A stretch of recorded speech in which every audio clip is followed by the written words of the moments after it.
दोस्तों, मैं हूं नूतन मेहता और आप सभी का बहुत बहुत स्वागत है आपके अपने YouTube चैनल मेरी यूट्यूब में। आज की इस वीडियो में पढ़ने वाले हैं हाइपोफॉस्फेटीमिया, यानी आपके ब्लड में फॉस्फेट का घट जाना, कम हो जाना नॉर्मल से। तो चलिए जानते हैं, वीडियो कंटिन्यू करते हैं। इम्बैलेंस इन फॉस्फेट, नॉर्मल फॉस्फेट लेवल कितना होता है 2.7 to 4.5 mg/day, यानी नॉर्मल जो होता है 2.7 से लेकर 4.5 तक होता है ये नॉर्मल। अगर 2.7 से कम हो जाएगा तो ये होगा हाइपोफॉस्फेटीमिया, अगर 4.5 से ज़्यादा हो जाएगा तो ये होगा हाइपरफॉस्फेटीमिया। तो इस वीडियो में जानेंगे हाइपोफॉस्फेटीमिया के बारे में। हाइपोफॉस्फेटीमिया क्या होता है?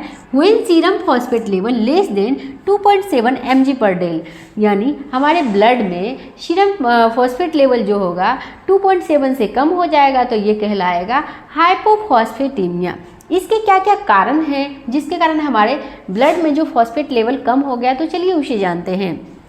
काउज की बात करें तो डिक्रीज इंटेक ऑफ फॉस्फेट, यानी आपने इंटेक में जो खाने पीने में आपने क्या किया है कि उसको फॉस्फेट को कम लिया है, डिक्रीज इंटेक, कम इंटेक किया है। उसके बाद इंक्रीज एक्सक्रीशन ऑफ फॉस्फेट, या फिर आपके बॉडी से फॉस्फेट ज़्यादा एक्सक्रीट हो गया है, बाहर हो गया है, तो इस कारण से भी आपके ब्लड में फॉस्फेट कम हो सकता है।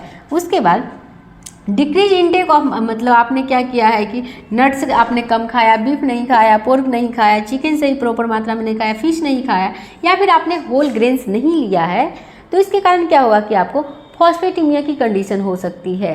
तो उसके बाद है इसके बाद मेल न्यूट्रिशन के केस में भी क्या होता है, पोषण जो रहता है मेल न्यूट्रिशन के केस में भी क्या होता है कि फॉस्फेट की कमी हो जाती है। स्टारवेशन, यानी कि आपने फास्टिंग में हो, आपने कुछ खाया ही नहीं तो आपके इंटेक में फॉस्फेट जा ही नहीं रहा है, तो जिसके कारण क्या होगा कि आपके कुछ भी इंटेक नहीं कर रहे हैं तो आपके ब्लड में फॉस्फेट कम हो रहा है फास्टिंग के केस में।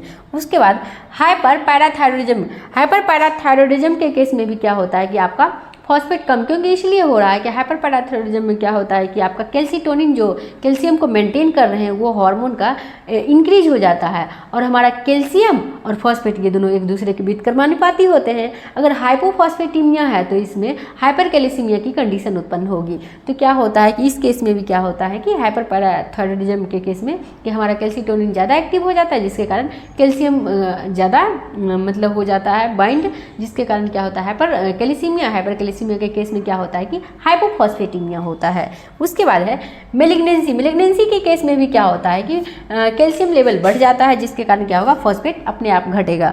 उसके बाद है हाइपरग्लाइसीमिया के केस में भी क्या होता है कि फॉस्फेट मूव्स इंट्रासेलुलरली। क्या होता है फॉस्फेट आईसीएफ से क्या होता है कि फॉस्फेट जो होता है ईसीएफ से आईसीएफ की तरफ आ जाता है, एक्स्ट्रा सेलुलर से क्या होता है कि इंट्रासेलुलर फ्लूइड में आ जाता है, मूव्स हो जाता है। हाइपरग्लाइसीमिया की कंडीशन में भी क्या होता है कि आपका फॉस्फेट जो होता है मूव्स होकर आपके चलाते हैं इंट्रासेलुलर में, जिसके कारण सीरम में फॉस्फेट का लेवल कम हो जाता है। उसके बाद रिस्पिरेटरी एल्कलोसिस के केस में भी आपका क्या होता है फॉस्फेट कम हो जाता है।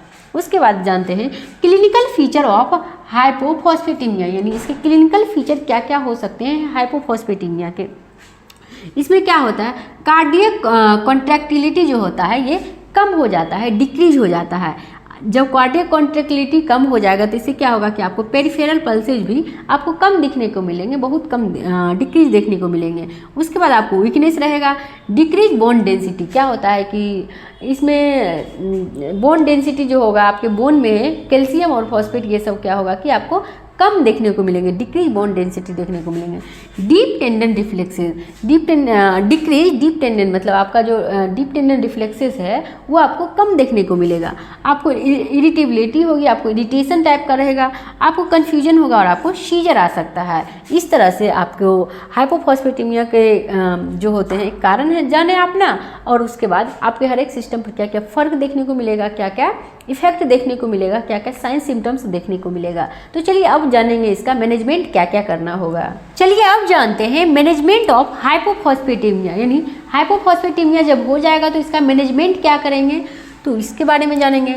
चलिए एसेस क्लिनिकल फीचर ऑफ हाइपोफॉस्फेटीमिया, यानी सिस्टम पर जो क्लिनिकल फीचर हैं उसको एसेस करना है। उसके बाद है oral intake of phosphate rich diet, जो फॉस्फेट रिच डाइट है उसको क्या करना है बढ़ाना है, क्योंकि हमारे ब्लड में क्या हुआ कि फॉस्फेट लेवल कम हो गया है। तो क्या करेंगे कि ओरली इंटेक को बढ़ाना है जो फॉस्फेट रिच डाइट है। उसमें आपको नट्स खाना है, बीफ लेना है, पोर्क लेना है, फिश लेना है और आपको होल ग्रेन्स लेना है। इसमें क्या होता है कि फॉस्फेट ज़्यादा पाया जाता है, ये सब फॉस्फेट रिच डाइट है, इसे लेने से आपका फॉस्फेट लेवल इंक्रीज होना स्टार्ट हो जाएगा। उसके बाद है एडमिनिस्ट्रेशन ऑफ फॉस्फेट इंट्रावेनसली, आपको IV एडमिनिस्ट्रेशन देना है फॉस्फेट का। उसके बाद है decrease intake of calcium, decrease intake of calcium, आपको कैल्शियम के इंटेक जो ले रहे हैं उसको डिक्रीज कर देना है, कम कर देना है। क्योंकि होता है क्या है कि हमारा जो ये कैल्शियम और फॉस्फेट एक दूसरे के विपरीत काम करता है। क्या होता है कि हमारा कैल्शियम और फॉस्फेट एक दूसरे के दोनों विपरीत काम करता है। अगर कैल्शियम बढ़ गया तो अपने आप फॉस्फेट घट जाएगा, तो अगर फॉस्फेट घटा हुआ है हमारे बॉडी में तो क्या हुआ, कैल्शियम बढ़ा हुआ है। तो कैल्शियम जब बढ़ा हुआ है ऑलरेडी, तो फॉस्फेट को नॉर्मल लाने के लिए क्या करना है कि कैल्शियम को भी क्या करना है, डिक्रीज करना है, कम करना है, कैल्शियम डाइट कम लेना है। तो डिक्रीज इंटेक ऑफ कैल्शियम। उसके बाद है for better absorption of phosphorus, यानी सही से फॉस्फोरस का एब्जॉर्प्शन हो, प्रॉपर एब्जॉर्प्शन हो, तो उसके लिए क्या करना है, विटामिन डी एडेड कर देना है। विटामिन डी का जो भी सोर्स होगा या फिर इंजेक्शन आप ऐड कर सकते हैं या फिर टैबलेट वगैरह, उसको क्या करना है, ऐड करना है। तो इस तरह से आपने इस वीडियो में जाना हाइपोफॉस्फेटेमिया क्या होता है, ये किन किन कारणों से हो सकता है और आपके हर एक सिस्टम पे क्या क्या फ़र्क देखने को मिलेगा, क्या क्या साइन सिम्टम्स देखने को मिलेगा और इसका मैनेजमेंट क्या करेंगे, उसके बारे में आपने जाना। यदि आपको वीडियो अच्छा लगा तो प्लीज़ वीडियो को लाइक कर दीजिए और इसे ज़्यादा से ज़्यादा शेयर करिए और चैनल को सब्सक्राइब जरूर कर लीजिए। मिलते हैं नेक्स्ट वीडियो में। Thanks for watching.